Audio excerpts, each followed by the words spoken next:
Today's video is sponsored by a member of the community. Stay tuned to the end of the video to learn more about their offer that you won't want to miss. 2023 has been one of the greatest years for video games that I can remember. No matter what genre you're into, there's something for you. And the same can be said for JRPGs. Whether you like turn-based, action, strategy, AAA, or indie, there's something for you. But sadly, there were also some stinkers. So in this video, I'll be sharing 5 JRPGs worth buying in 2023 and 5 that are not. Starting off, we have Star Ocean: The Second Story R. Now, while I haven't quite finished it yet, it's definitely a Game of the Year contender for me. It has an absolutely gorgeous art style, really evolving that HD 2D art style made famous from Octopath Traveler. It has a really compelling story with great voice acting and so many quality of life design choices. For example, I love that the game just straight up asks you if you want to equip equipment that is better than what you currently have. It's so nice to not have to think about that. And also, that new call-in mechanic in combat is really fun. And not to mention, the combat is pretty fun. You have tons of different characters with so many different combat styles, so no matter how you like to play, there's a character for you. And in an era where new games are costing $70, Star Ocean: The Second Story R is only $50, which is hard to believe. And the game also has a lot of replay value, considering the fact that you can play from 2 different perspectives. So if you played through one and you want to see how the other character acts, then you can try their story. Now, the one critique I have is the difficulty balance. Either the game has been way too easy on normal or way too hard on hard. Now, from what I've read online, a lot of crafting can help this, but I'm not deep enough into the game where that seems to matter just yet, so maybe the game balances out as the game goes on. Either way, no matter where you're playing this game, on Nintendo Switch, PC, PlayStation, wherever you're playing it, you can't go wrong. It's a gorgeous game and is definitely going to be one of my favorite games when the year is all said and done. Now, for a game that I can't recommend, that is Sword Art Online: Last Recollection. Now, the Sword Art Online RPGs have never really been good, and the same goes for Last Recollection. And while it boasts improved combat, it's still not fantastic. It looks flashy and really cool, you can chain combos together, and there's 45 playable characters, but it doesn't feel as satisfying as something like Tales of Arise. And overall, the game has pretty boring design. Most of the levels are straightforward, there's nothing unique or clever, no cool puzzles or anything like that. In fact, you could just run by all the enemies if you wanted to. And visually, the game feels really dated. The textures feel pretty low quality, the animations aren't great, and overall the art direction feels dull and drab. Most of the levels are pretty gray or brown. It doesn't look great. Now, the story could be its saving grace, especially if you're a hardcore Sword Art Online fan. However, if you're just a general JRPG player, you should probably pass, as there are way too many better games that came out this year. Speaking of which, if you're watching this video, you've probably already played Sea of Stars, but if you somehow haven't, here's the lowdown. It's a throwback style JRPG with gorgeous pixel art, super fun turn-based combat with timing elements a la Super Mario RPG, and really good design. As you're playing through the game, it's really easy to tell where you're supposed to go next. There's always tons of clever puzzles as well. And while the story is not super great and super interesting, it's good enough to keep you playing to the next piece. Especially after you get through the prologue where you get to know the characters really well, it really sets up the rest of the story. Now, you might be thinking to yourself, yeah, that all sounds fine, but trust me when I say it's all married together in a way unlike any JRPG I've played before. The systems weave together so well, and the levels are short enough and clever enough to where you want to keep going. And the combat feels fresh and never grindy. In fact, the way the game is designed, you really can't grind. As long as you just kind of keep pushing forward and fight all the enemies that get in your way, then you'll probably be appropriately leveled. Although I do feel like the game should have had more abilities, because as the game went on, I was kind of using the same abilities that I had at the beginning at the end of the game. So in that sense, combat did sort of get stale as the game went on. That aside, this is simply one of the best JRPGs of 2023 and is probably going to win Best Indie Game at the upcoming Game Awards. It also has a great dollar to hour value at 30 to 40 hours long at only $35. So if for some reason you haven't played Sea of Stars yet, definitely get your hands on it. I promise you'll enjoy it. Now, this one brings me absolutely no pleasure, but I always like to be real with you guys. Loop 8 is one of the most disappointing games I've played in recent years. It was sold as a sort of life sim in this idyllic seaside Japanese town with dating sim elements and turn-based combat. Pair that with a gorgeous anime art style, and how could you go wrong? Well, I'll tell you how in 4 words.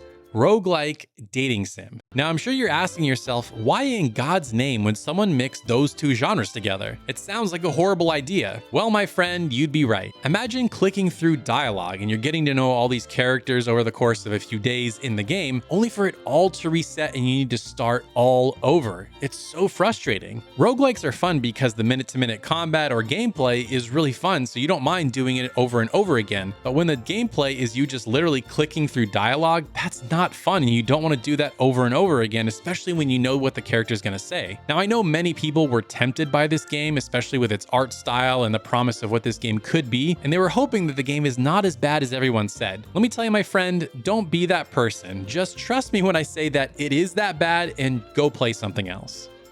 Now, I know Eternight's got some mixed reception at launch, but it's been one of my favorite games of the year and a heck of a value at only $30. Essentially, it's Persona with action combat. In fact, the game has a very Persona-like loop. Once you get past the intro, you'll have to defeat a boss by a certain number of calendar days or the game's over. However, the game is very lenient with its amount of time it gives you to beat the boss. In fact, you can usually finish the dungeon in one calendar day if you want to. Now, the combat itself is really fun. It has these rhythm game-like elements with timed button presses and other quick time events. Now, on paper, that sounds annoying, but it actually gives combat a really nice flow. Not to mention it has this perfect dodge mechanic that if you dodge at just the right time, it'll slow things down so you can wail on the enemy. And you really need to perfect this mechanic because some enemies can't even be damaged unless you do a perfect dodge. Now, when you're not crawling through dungeons and fighting enemies, you have tons of free time events where you can hang out with friends, go on dates, get to know these characters more, and scavenge for items with friends to increase stats. And overall, it's just a really satisfying game loop, especially if you enjoy Persona.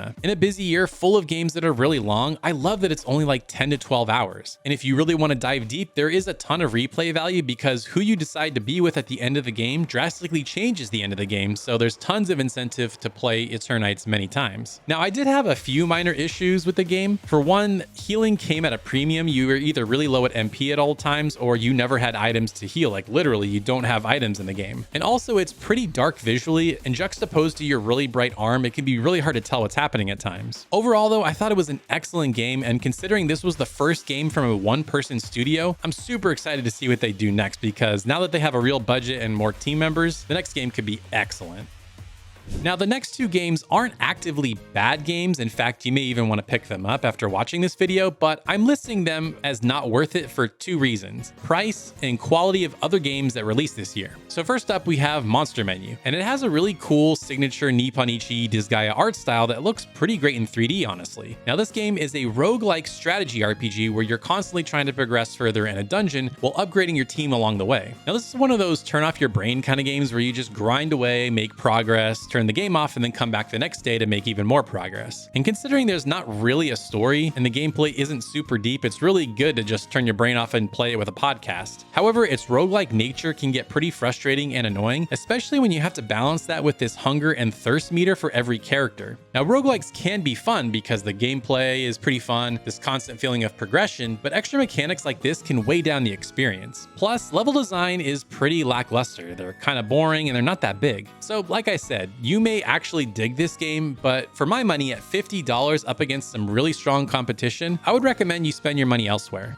And the same could be said for Cry Machina. Now, you look at it on the surface level and you think this could be some kind of hidden gem, and maybe it is for some of you, but on a whole, it just doesn't really add up. The story feels very iterative of Nier Automata, where humanity is essentially gone and androids are left to save humanity. Here you play as several different androids trying to save humanity. However, Cry Machina borders on being a visual novel with how much story there is and how it's presented. Now, don't get me wrong, the art style here is actually pretty good. The in-game character models look pretty nice, and the 2D art for the visual novel sections look great as well. However, it's not presented in a very dynamic way. Some of these tea time sections can get pretty long, and considering the fact that the camera doesn't really move or there's no real dynamic camera movements, it can be kind of unengaging to sit there and just watch them sitting there talking and talking and talking. Now, this isn't necessarily a knock for some, but there's no English voice acting, which is a shame considering their last game Crystar did have English voice acting. Again, on the surface, the combat looks really flashy and cool. However, it quickly becomes stale. This is mainly due to the lack of enemy variety and skills. You'll kind of just be doing the same thing over and over again, even though the levels themselves are actually pretty clever with some chase sequences and some sequences where you're kind of sliding on these little slides. Now, there is lots of customization and you might feel like that gives it some sort of depth. However, I feel like it borders on feeling overwhelming with how many options the game gives you. What's also annoying is that you can't select characters for missions. You're kind of just stuck with whatever character the game assigns you. And what makes this annoying is each character needs to get leveled up individually, and with some possibly being under-leveled, so there's this need to go and grind with certain characters, and so the whole process just becomes annoying. And for a game that's still $60, I just feel like it's not a great value for its quality. Now, it may be worth it on a sale, but right now, I'm saying it's not worth it because it's still full retail price, and there's just other games that are better competing for your time.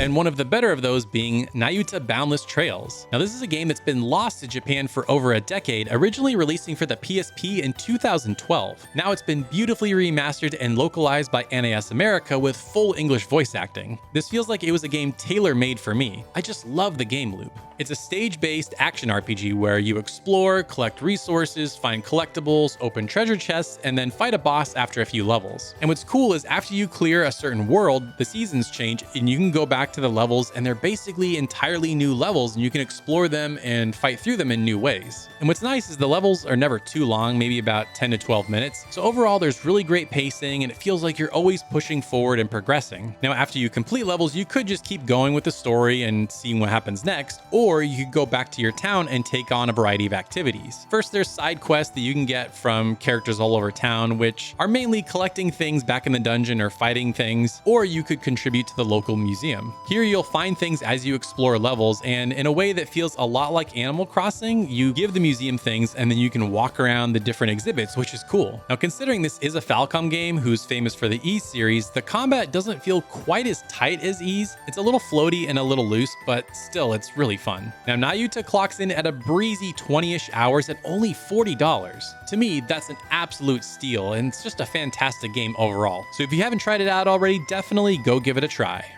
This one pains me so much because I love the base game, but Tales of Arise Beyond the Dawn DLC expansion is simply not worth it. Here's why. For the most part, you're retreading old ground, going to the same locations, and there's no new party members or new abilities or nothing. Now, if you love Tales of Arise, more of the same might sound good to you, but to me, this just feels like a missed opportunity, especially when you consider how long it's been since Bandai Namco released the base game. You'd expect something new besides just story. Shoot, they could have almost made a whole new game in that time. And while the story can be interesting, overall, like I said, it just feels like a missed opportunity. Now, it's not actively bad in any way. It's not like they destroyed the combat or made the game look worse. It's just nothing new or exciting. And while Bandai Namco claims you can get 20 hours worth of content out of this, most of that will be side quests, so you're more likely to spend around 6 to 8 hours with it. And at a steep price of $30, which is the same price as full games in this list, I just don't think it's worth it. I feel like this DLC is really targeted at the most hardcore of fans, which, hey, if that's you, then go for it. But for the rest of us, I feel like it's definitely worth waiting for a sale.